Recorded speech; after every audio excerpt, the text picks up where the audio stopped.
Hey, so welcome to your first day of coaching.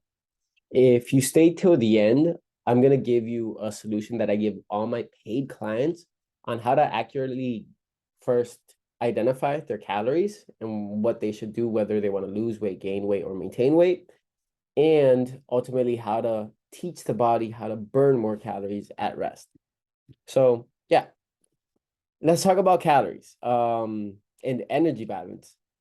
Whether you want to lose weight, gain weight, or maintain weight, you cannot get around energy balance. It's a basic law of physics, which tells us if you want to gain weight, you want to eat more calories than you're burning. If you want to lose weight, you want to eat less calories than you're burning. If you want to maintain weight, you want to stay around the same. Um, let's give you an example. For example, if you're someone that eats 2,000 calories and you want to drop weight, you could eat 1,500 calories and you're going to drop weight. If you're someone that eats 2,000 calories and you want to gain weight, you eat 2,500 calories and you're going to gain some weight. If you're someone that wants to maintain weight, you just try to stick around those 2,000 calories. Now, obviously, the different details of what you're eating is going to affect other aspects of your day to day. It's going to affect how you feel, it's going to affect your appetite, and it's going to affect the abilities of your body to maintain muscle. Um, but ultimately, what's actually going to play the biggest role in your weight loss or weight gain journey is going to be calories in, calories out. Which I remember I had a lot of clients that would get frustrated because they would come to me and they would say, "Hey, Renato, I'm eating healthy, but I can't seem to lose weight." And that's because you could still have a healthy, nutritious type of meals throughout the day, but if you're over your calorie intake, it's gonna make it harder for you to actually lose that weight.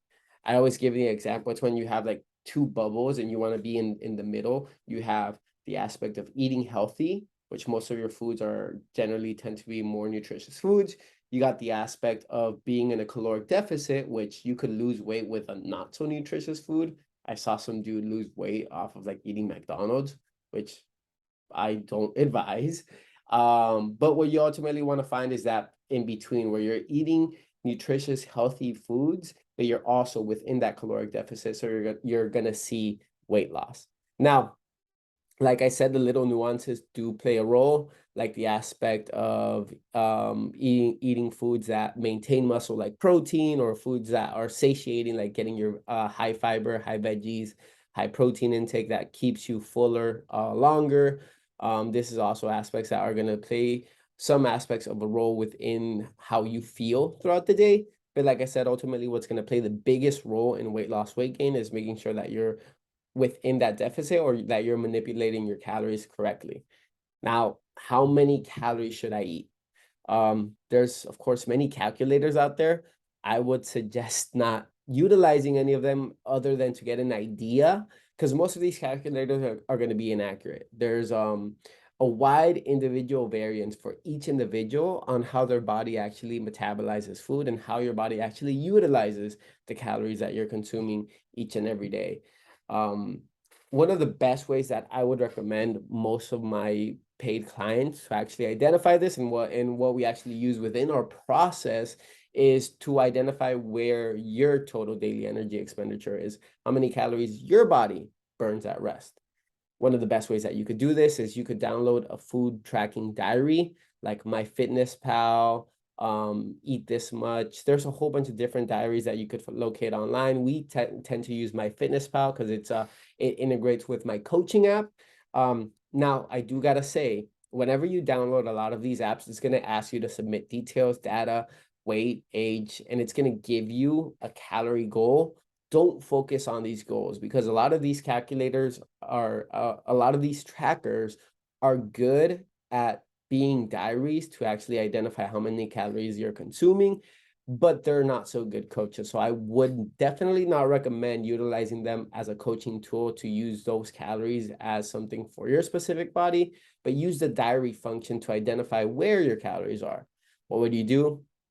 For 2 weeks, you would want to keep track on every single thing that you're eating, drinking, anything that has some calories in it. And you're going to use this as a tool to identify calories. It's probably not something that you're always going to do forever, but you can manipulate what you're doing throughout the days, throughout the weeks by using this tool. So you'll keep track on everything you've been eating throughout the day. Do that for 2 weeks and assess with how your weight is fluctuating. If you see that your weight tends to be around the same throughout those 2 weeks, great. That means that your total daily energy expenditure is roughly around that variance. So you want to take an average of what you've been consuming during those 2 weeks on a week-to-week basis, an average of your weight, and see how that's been fluctuating. If it doesn't, that's where your energy expenditure is. And based on that, you can manipulate how your body actually loses weight, gains weight based on where that expenditure is.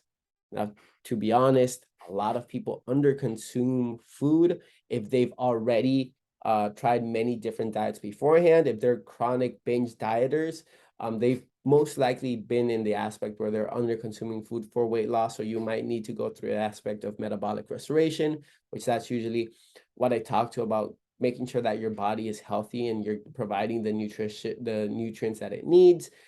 Focusing on health before the body is a great way to create sustainable results. And that's one of the biggest foundational portions of my training program.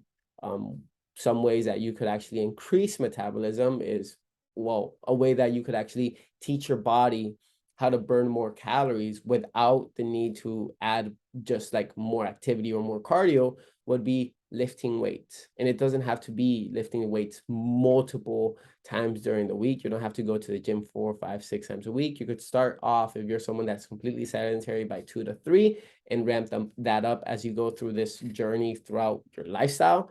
But what lifting weights is going to help you do is it's going to build strength, and it's going to teach your body to put on some muscle mass. So you're going to add some muscle mass to your frame, which ultimately is going to enhance metabolism, and it's going to let your body eat more and stay leaner.